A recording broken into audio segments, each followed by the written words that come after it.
तो हेलो दोस्तों, आज हमारा नया चैप्टर 2 हमारा शुरू होता है। प्रश्नावली 2.1 का हमारे यहाँ पर क्वेश्चन सोल्व करना है, क्योंकि हमारा जो प्रश्नावली चैप्टर 1 है वो हमारा ख़त्म हो चुका है। तो अब हमारा क्या है, चैप्टर 2। यहाँ पर क्वेश्चन के साथ मैं आपको चर, बहुपद, द्विघात, त्रिघात जो भी है मैं आपको बताऊंगी। यहाँ पर पहले दिया गया है निम्नलिखित व्यंजकों में कौन कौन एक चर में बहुपद है और कौन कौन नहीं है, कारण के साथ हमें उत्तर देना है। तो यहाँ पर हमारा क्वेश्चन दिया गया है 4x square minus 3x plus 7 यहाँ पर दिया गया है। तो आप यहाँ पर बताएंगे कि जो यहाँ पर व्यंजक है उसमें कौन एक चर में बहुपद है। तो ये हमारा क्या है, एक चर में बहुपद है या नहीं है? बिल्कुल है। क्यों है? यहाँ पर आप देख सकते हैं कि जो हमारा ABCD की जो भी संख्या अक्षर होता है वो हमारा चर होता है, और गिनती की जो भी संख्या होता है वो हमारा अक्षर होता है। तो आप देखेंगे कि इसमें जो ABCD का हमारा अक्षर है उसमें x स्क्वायर दिया गया है, तो इसीलिए हमारा क्या हो जाएगा, एक चर में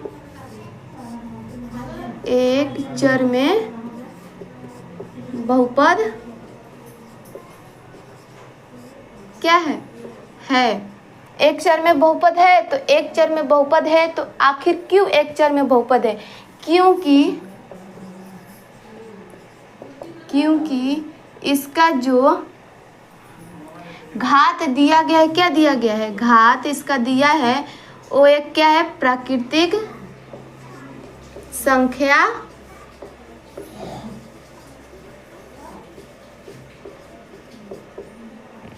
है। तो ये पहला क्वेश्चन हमारा हो गया। एक चर में बहुपद है क्योंकि इसका घात क्या है, क्योंकि घात प्राकृतिक संख्या है, क्योंकि घात हमारा क्या है, प्राकृतिक संख्या है। इसी प्रकार से दूसरा क्वेश्चन को देखते हैं। यहाँ पर दिया गया है y स्क्वायर प्लस रूट का 2 दिया गया है, तो ये भी हमारा क्या हो जाएगा, एक चर में बहुपद हो ही जाएगा। एक चर में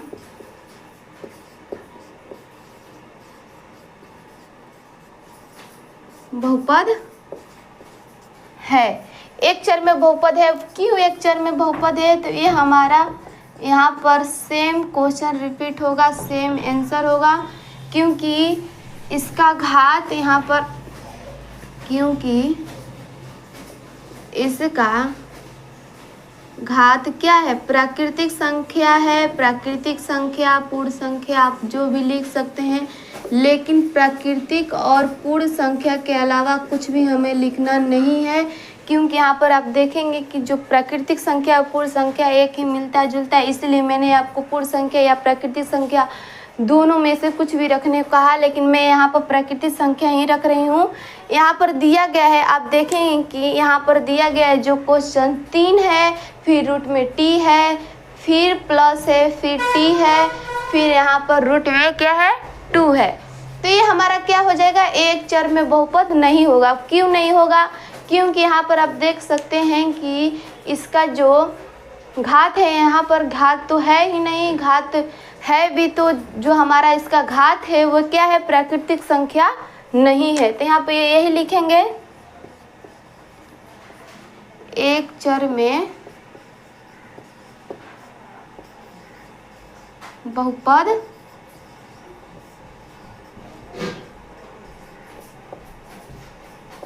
एक चर में बहुपद नहीं है, क्योंकि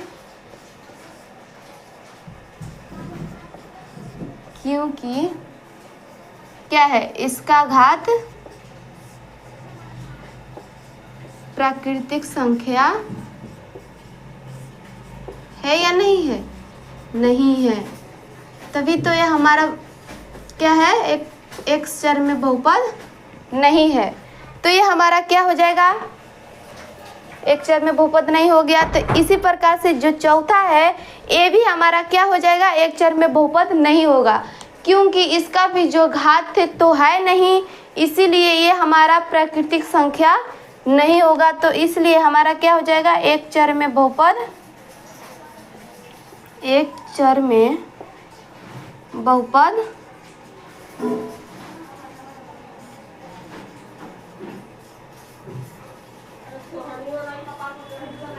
x चर में बहुपद नहीं है, क्योंकि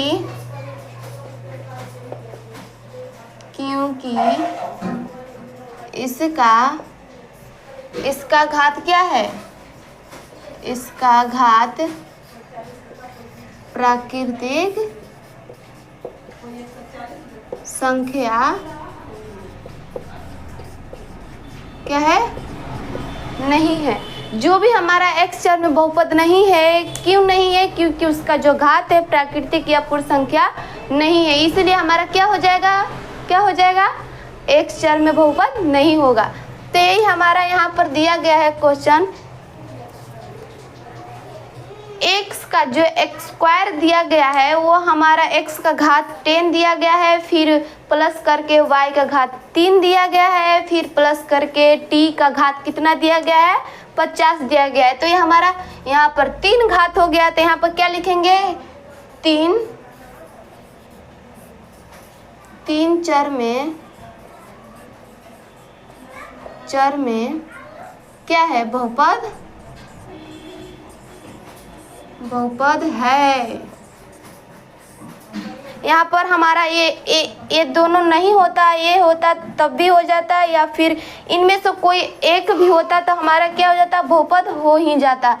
यहाँ पर हो जाएगा क्योंकि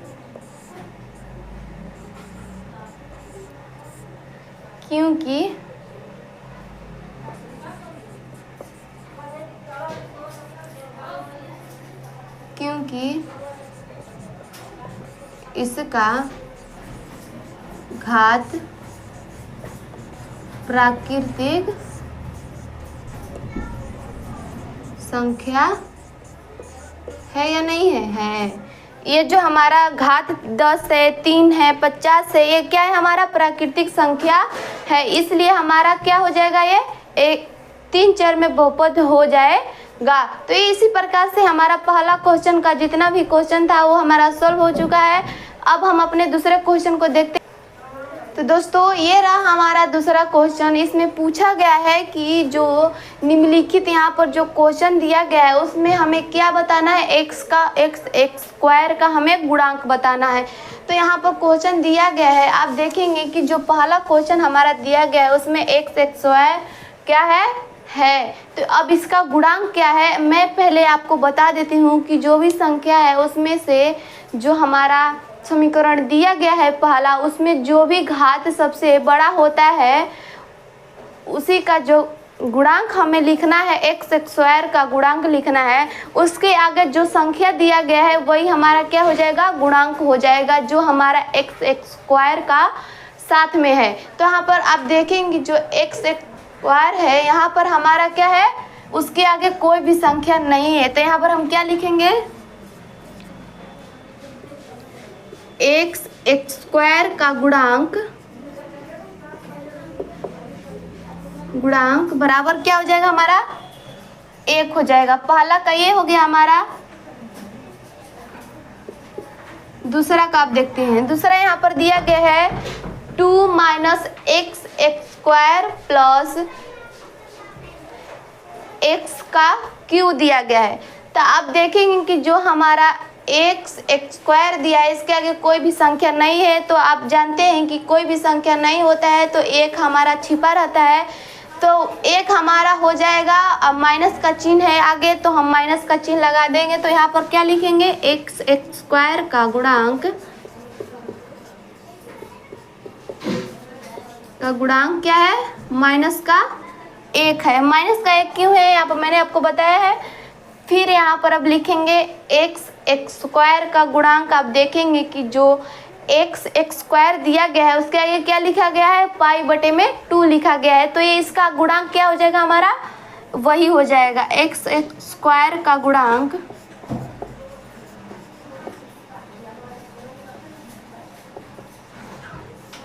क्या हो जाएगा? हमारा π/2 हो गया। अब आप यहाँ पर चौथा क्वेश्चन में देखेंगे कि जो हमारा x² है वो तो है ही नहीं। तो ये हमारा क्वेश्चन अब कैसे बनेगा? अब सोचोगे ये कैसे बनेगा, इसमें तो है ही नहीं। इसमें सोचने का कोई बात नहीं है। जिसमें x स्क्वायर का गुणांक दिया गया है उसे हमें लिखना है, जिसमें नहीं दिया गया है उसका क्या हो जाएगा, हमारा शून्य हो जाएगा। कुछ भी नहीं दिया है तो हमारा शून्य हो जाएगा। इसीलिए यहाँ पर x स्क्वायर दिया ही नहीं है तो हमारा गुणांक किस बात का, इसीलिए हम क्या लिखेंगे यहाँ पर, x स्क्वायर का गुणांक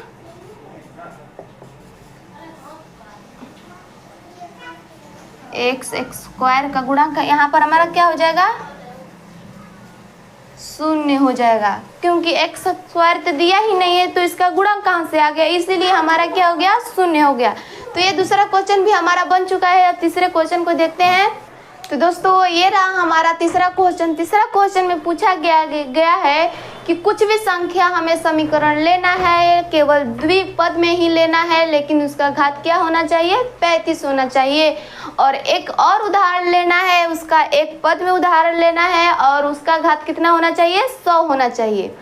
तो यही हमारा क्वेश्चन दिया गया। आप देख सकते हैं कि 35 घात के द्विपद का और 100 घात के एक पदी का एक एक उदाहरण हमें देना है। अब आप पूछेंगे जो हमारा द्विघात होता है, त्रिघात होता है, एक पदी क्या होता है। एक पदी को आप रैखिक भी कह सकते हैं, क्योंकि एक पद को हम रैखिक भी कहते हैं। द्विघात यानी जिस भी समीकरण का हमारा जो चर होता है उसका घात कितना होता है, x स्क्वायर का होता है, इसका घात 2 होता है, तो ये हमारा क्या हो जाता है, द्विघात हो जाता है। जिसका घात 2 होता है वो द्विघात होता है, जिसका घात 3 होता है वो हमारा त्रिघात होता है, जिसका 4 होता है वो हमारा क्या हो जाएगा। तो हमारा यहाँ पर क्वेश्चन दिया गया है, इसको हम देखते हैं, सॉल्व करते हैं। यहाँ पर हमें द्विघात द्विपद में हमें लेना है, 2 पद में लेना है। तो यहाँ पर क्या लिखते हैं, कोई भी आप ले सकते हैं, उदाहरण हमें केवल देना है। यहाँ पर लिखेंगे 3x 35 प्लस क्या लिखेंगे, y लिख देते हैं। यहाँ पर हमारा जो पहला उदाहरण है वो हो गया, 35 का उदाहरण मैंने लिख दिया है। अब क्या है, 100 का लिखेंगे। तो यहाँ पर आप कुछ भी लिख सकते हैं। ये हमारा हो गया एक पद में, ये हमें द्विपद में देना था एक पद में, तो जो हमारा एक पद में है तो एक ही पद में होगा। तो ये हमारा हो गया उदाहरण। तो हमारा तीसरा क्वेश्चन यहाँ पर मैंने आपको बता दिया है। जो हमारा तीसरा क्वेश्चन में कुछ करना होना था नहीं, बल्कि केवल हमें क्या करना था, उदाहरण देना था। तो उदाहरण मैंने दे दिया है, पहला का दे दिया है द्विपद में और दूसरा का दे दिया है एक पद में। तो अब देखते हैं हमारा चौथा क्वेश्चन क्या है। तो दोस्तों ये रहा हमारा चौथा क्वेश्चन। यहाँ पर हमारा जो क्वेश्चन दिया गया है उसमें पूछा गया है कि कुछ तो बहुपद, यहाँ पर हमारा जो समीकरण है दिया गया है उसमें से क्या है, बहुपद की घात हमें ज्ञात करना है। तो मैं आपको बता देती हूँ, कुछ भी घात हो, 1 हो, 2 हो, 3 हो या 4 हो, एक समीकरण में अगर 1, 2, 3 घात दिया गया है अलग अलग चर में करके, तो उसमें से जो सबसे अधिक संख्या वाला घात होगा वही हमारा क्या हो जाएगा, बहुपद का घात हो जाएगा। तो इसी में से यही हमें छांट कर लिखना है यहाँ पर। तो यहाँ पर आप देख सकते हैं जो यहाँ पर दिया गया है, x का घात 3 दे दिया गया है यहाँ पर, फिर x का 2 दे दिया गया है। तो यहाँ पर आप कहेंगे कि हम 2 लिखें या 3 लिखें। तो मैं आपको बता देती हूँ कि जो यहाँ पर घात लिखा जाता है बहुपद का, जो भी सबसे अधिक संख्या होता है घात का, वही हमारा क्या हो जाता है, बहुपद का घात हो जाता है। तो यहाँ पर हम क्या लिखेंगे, बहुपद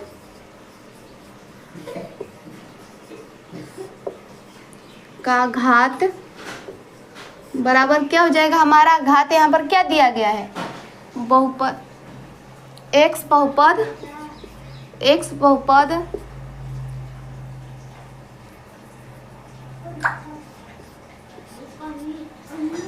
बहुपद का घात बराबर कितना हो जाएगा, हमारा 3 हो जाएगा। क्योंकि 3 तो हमारा बड़ा है, 2 तो छोटा है, इसलिए हमारा 3 ही हो जाएगा। अब यहाँ पर देखेंगे जो हमारा दूसरा बहुपद दिया गया है, 4 माइनस का y का पावर घात जो हमारा दिया गया है 2 दिया गया है यहाँ पर। तो हमारा सामने सामने खुद यहाँ पर दिखाई दे रहा है। तो ये हमारा क्या हो जाएगा, y का घात, यहाँ पर x y कुछ न लिखकर बहुपद का घात लिखते हैं, बहुपद बहुपद का घात हमारे यहाँ पर क्या हो गया, 2 हो गया। अब यहाँ पर आप कहेंगे कि जो हमारा घात है वो तो दिया ही नहीं है, तो मैं आपको बता दूं कि जो यहाँ पर घात है वो कुछ भी नहीं है। तो यहाँ पर हमारा जो भी चर दिया गया है उसके ऊपर तो 1 होता ही है, कहीं भी 1 तो छिपा ही रहता है। तो इसका हमारा क्या हो जाएगा, बहुपद का घात 1 हम लिख सकते हैं। तो इसका क्या हो जाएगा, हमारा 1 हो जाएगा, बहुपद का घात बराबर क्या हो जाएगा, 1 हो जाएगा। अब यहाँ पर तो हमारा चर तो दिया ही नहीं है, तो ये हम कैसे लिख सकते हैं कि जो हमारा बहुपद है वो घात है, इसका घात क्या है, तो यहाँ पर दिया ही नहीं है, तो इसका क्या हो जाएगा, हमारा 0 हो जाएगा, क्योंकि इसका जो बहुपद तो दिया ही नहीं है। तो इसका घात हम कैसे लिख सकते हैं, तो लिख देते हैं बहुपद का घात बराबर क्या हो जाएगा, हमारा 0 हो जाएगा। तो ये चौथा क्वेश्चन हमारा बन चुका है, इसमें कुछ करना नहीं था, केवल बताना था जो हमारा यहाँ पर बहुपद है उसका जो घात है कितना कितना घात दिया गया है, यही बताना था। अब अपने क्वेश्चन के तरफ 5वें क्वेश्चन और आखिरी क्वेश्चन को देखते हैं क्या है। तो दोस्तों ये रहा हमारा 5वां क्वेश्चन और आखिरी क्वेश्चन। यहाँ पर ये हमारा दिया गया है क्वेश्चन, इनमें से हम यहाँ पर जो हमारा बहुपद दिया गया है इसमें से हमें क्या बताना है, कौन रैखिक है, कौन द्विघात है, कौन त्रिघात है। तो जिसका पावर 1 होता है यानी कुछ भी नहीं होता है, या पावर तो 1 में होता ही है किसमें भी, तो हमारा क्या हो जाएगा, एक पदी आप कह सकते हैं या फिर रैखिक, वो हमारा हो जाएगा। और जिसका पावर जो जिस भी बहुपद का पावर हमारा क्या होता है, 2 होता है, वो हमारा क्या होता है, द्विघात होता है। और जिसका पावर 3 होता है हमारा क्या होता है, त्रिघात होता है। इसी प्रकार से इसमें जो बहुपद दिया गया उसके पावर को हमें घात को देखकर हमें क्या करना है, उसे बताना है कि जो ये बहुपद दिया गया है वो द्विघात, त्रिघात या रैखिक है। तो यहाँ पर इसी प्रकार से हम देखेंगे। तो हमारे यहाँ पर जो पहला क्वेश्चन दिया गया है x² प्लस x दिया गया है, तो आप देखें कि जो x का घात दिया गया है कितना दिया गया है, 2 दिया गया है। तो ये क्या हो जाएगा, हमारा द्विघाती हो जाएगा, द्विघाती हो जाएगा, क्योंकि इसका पावर कितना है, 2 है। तो यहाँ पर लिख देते हैं द्विघाती, द्विघाती हो गया। अब इसी प्रकार से हमारा दूसरा क्वेश्चन क्या दिया गया है, x माइनस x का पावर कितना दिया गया है, q यानी 3 दिया गया है। तो यहाँ पर 3 दिया गया है तो 3 का त्रिघात हो जाएगा, यहाँ पर क्या हो जाएगा, त्रिघाती, त्रिघाती हो गया क्योंकि इसका पावर 3 है।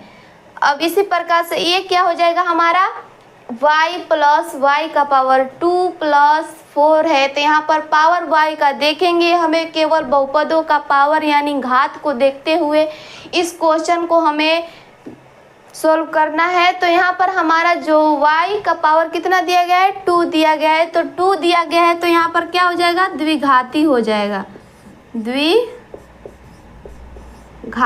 ये हमारा क्या हो गया, द्विघाती हो गया। इसी प्रकार से आप यहाँ पर देखेंगे कि यहाँ पर x का पावर कुछ दिया हुआ है नहीं, तो मैंने आपको बताया था कि जिसका पावर 1 या कुछ भी नहीं दिया है तो ये हमारा क्या हो जाएगा, रैखिक हो जाएगा। तो यहाँ पर लिख देते हैं रैखिक, रैखिक हो गया। इसी प्रकार से यहाँ पर देखें कि जो हमारा 3 और t दिया है, 3t एक ही में दिया गया है, तो ये हमारा क्या हो जाएगा, ये भी क्या हो जाएगा, रैखिक हो जाएगा, क्योंकि t का पावर कुछ दिया नहीं है, तो ये भी हमारा क्या हो जाएगा, रैखिक हो जाएगा।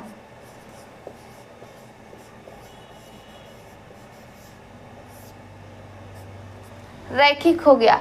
इसी प्रकार से जो हमारा 6वां क्वेश्चन दिया गया है, r का पावर कितना दिया है, 3, यानी घात हमें 3 दिया गया है, तो 3 है तो त्रिघात हो जाएगा।